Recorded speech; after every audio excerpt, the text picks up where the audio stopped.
കേരളത്തിൽ welfare party തെരഞ്ഞെടുപ്പുകളിൽ രാഷ്ട്രീയ നീക്കുപോക്കും സഖ്യങ്ങളുമായിട്ട് LDFും UDFുമായിട്ടൊക്കെ ചർച്ചകൾ നടത്തിയിട്ടുണ്ട്. അതിനെ ഒരു അപകടകരമായ സ്വഭാവത്തിൽ എന്തിനാണ് CPM കാണുന്നത് എന്ന ചോദ്യമാണ് ഞങ്ങൾ ഉന്നയിക്കുന്നത്. BJP അത് പറയും.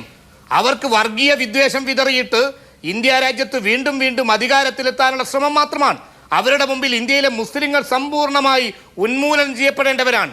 അവരെ ഇല്ലായ്മ ചെയ്യുക എന്ന അടിസ്ഥാന അജണ്ടയാണ് BJPക്കുള്ളത്. അവരത് പറയും. ചർച്ച നടത്തിയെന്നാണ്.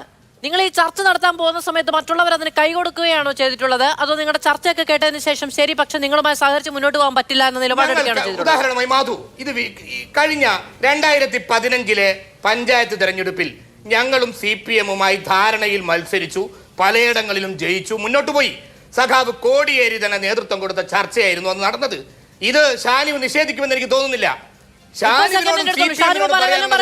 BJP കണ്ണിരുട്ടുമ്പോഴേക്ക് നിങ്ങൾ ഭയന്നു പോകരുത്.